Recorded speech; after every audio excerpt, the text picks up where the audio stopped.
ସବୁ ପିଲାମାନଙ୍କୁ ଆଜି ଅଭିନନ୍ଦନ ଶୁଭେଚ୍ଛା। ପିଲାମାନେ ଆଜି ଗୋଟିଏ ବିଷୟକୁ ନେଇ ଆମେ ଆଲୋଚନା କରିବା। ତୁମେମାନେ ଜାଣିଥିଲ ଯେ +2 ପରୀକ୍ଷା ଫଳ ମେ 20ରେ ପ୍ରକାଶ ପାଇବ, କିନ୍ତୁ ଆଜି ସମାଜ ପେପରରେ ଆଜିକାର ପେପର ସମାଜରେ ପ୍ରକାଶିତ ହୋଇଥିଲା 30 ତାରିଖ ପେପରରେ ଯେ +2 ପରୀକ୍ଷା ଫଳ କେବେ ପ୍ରକାଶ ପାଉଛି ଆମେ ଭିଡ଼ିଓରେ ଆଲୋଚନା କରିବା।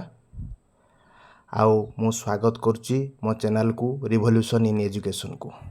ଚାଲନ୍ତୁ ଦେଖିବା ଆଜି ପେପରରେ କ'ଣ ବାହାରିଥିଲା, ରେଜଲ୍ଟ କେବେ ଆସିବ। ଦେଖନ୍ତୁ ଯେ ଆଜି ସରିବ +2 ଖାତା ଦେଖା, 15 ସୁଦ୍ଧା ଫଳ ପ୍ରକାଶ ପାଇବ।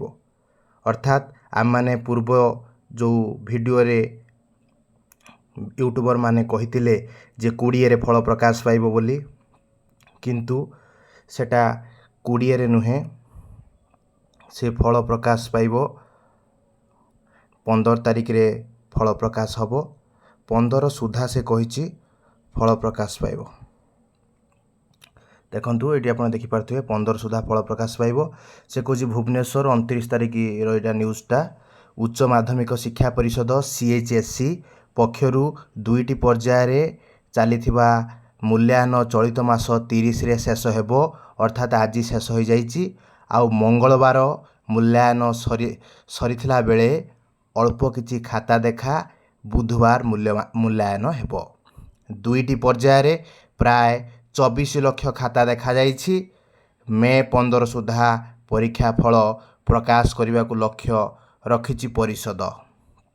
ସୂଚନା ଅନୁଯାୟୀ କଳା, ବାଣିଜ୍ୟ, ବିଜ୍ଞାନ, ଧନ୍ଦାମୂଳକ ଶିକ୍ଷା ପାଠ୍ୟକ୍ରମର ପ୍ରାୟ 3,96,000 ଛାତ୍ରଛାତ୍ରୀ ପରୀକ୍ଷା ଦେଇଥିଲେ। ଚଳିତ ବର୍ଷ 30 ଜିଲ୍ଲାର ମୂଲ୍ୟାୟନ କେନ୍ଦ୍ର ଖୋଲାଯାଇଛି। ମୋଟ 150ଟି କେନ୍ଦ୍ର ଖାତା ଦେଖା ଚାଲିଛି। ମୂଲ୍ୟାୟନ କରାଯିବା ସହ ପାରମ୍ପରିକ ପଦ୍ଧତି ଅବଶିଷ୍ଟ ପେଜ୍ ନମ୍ବର 4ରେ ଦେଇଛି। ଆମେ ୟୁଟ୍ୟୁବରେ ଦେଖିବା। ଆଜି ସରିବ +2 ଖାତା ଦେଖା। ଅଫଲାଇନ୍ରେ ମଧ୍ୟ ଖାତା ଦେଖା ଚାଲିଛି। ପ୍ରଥମ ପର୍ଯ୍ୟାୟରେ ମୋଟ 11 ଲକ୍ଷ ଖାତା ଦେଖାଯାଇଛି। ଦ୍ୱିତୀୟ ପର୍ଯ୍ୟାୟରେ ବୁଧବାର ସୁଦ୍ଧା ଶେଷ ହୋଇଯିବ। ଦ୍ୱିତୀୟ ପର୍ଯ୍ୟାୟରେ 9,000 ଅଧ୍ୟାପକ ଅଧ୍ୟାପିକା ଖାତାରେ ନିୟୋଜିତ ହୋଇଛନ୍ତି। ଆଉ 9,000 ଅଧ୍ୟାପକ ଆଉ 13 ଲକ୍ଷ ଖାତା ଦେଖିଛନ୍ତି ସେମାନେ। ମୂଲ୍ୟାୟନ ସରିବା ପରେ 10 ଦିନ ଧରି ମାର୍କ ପ୍ରଫିସିଏନ୍ସି କରାଯିବ। ମେ 15 ସୁଦ୍ଧା ଦେଖନ୍ତୁ, ଏଠି ଆପଣ ଦେଖନ୍ତୁ, ମେ 15 ସୁଦ୍ଧା +2 ପରୀକ୍ଷା ଫଳ ପ୍ରକାଶ କରିବାକୁ ଯୋଜନା କରିଛି ପରିଷଦ। ଆପଣମାନେ ଦେଖୁଥିବେ କିଭଳି ଭାବରେ ଯୋଜନା ପ୍ରସ୍ତୁତ କରାଯାଇଛି। କେବେ ରେଜଲ୍ଟ ଆସିବ ତାକୁ ଯୋଜନା ପରି ପ୍ରକାଶ କରାଯାଇଛି। ଆଉ ଖୁବ୍ ଜଲ୍ଦି ପିଲାମାନେ ତୁମେ ରେଜଲ୍ଟ ଦେଖିବ। ଆଉ ରେଜଲ୍ଟ ତୁମେ ଯେଉଁ ଦେଖୁଛ, 2ଟା ସାଇଡ଼୍ରେ ତୁମେ ରେଜଲ୍ଟ ଦେଖିପାରିବ।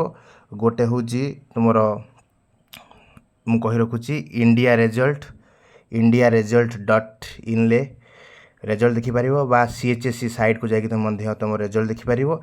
ରେଜଲ୍ଟ ଯେବେ ବାହାରିବ ମୁଁ ମଧ୍ୟ ଗୋଟେ ଭିଡ଼ିଓ ନେଇକି ଆସିବି। ପିଲାମାନେ ତୁମେମାନେ ଭାବୁଥିଲ 20ରେ ପାଖାପାଖି ରେଜଲ୍ଟ ଆସିବ, କିନ୍ତୁ ନାଁରେ 15 ତାରିଖ ବା ବିଫୋର୍ 15 ତାରିଖ ତୁମର ରେଜଲ୍ଟ ଆସିଯାଉଛି। ମୁଁ ସେଥିପାଇଁ ଆଜିକାର ପେପରରେ, ସମାଜର ପେପର, ମୁଁ ତୁମକୁ ସେଥିପାଇଁ ସୂଚନାଟା ଦେଲି। ସେଥିପାଇଁ ସମସ୍ତଙ୍କୁ ଧନ୍ୟବାଦ। ଆଉ ଏମିତି ଇନଫର୍ମେଟିଭ୍ ଭିଡ଼ିଓ ପାଇବା ପାଇଁ ମୋ ଚ୍ୟାନେଲକୁ ଲାଇକ୍ କରନ୍ତୁ, ସବସ୍କ୍ରାଇବ୍ କରନ୍ତୁ। ଧନ୍ୟବାଦ।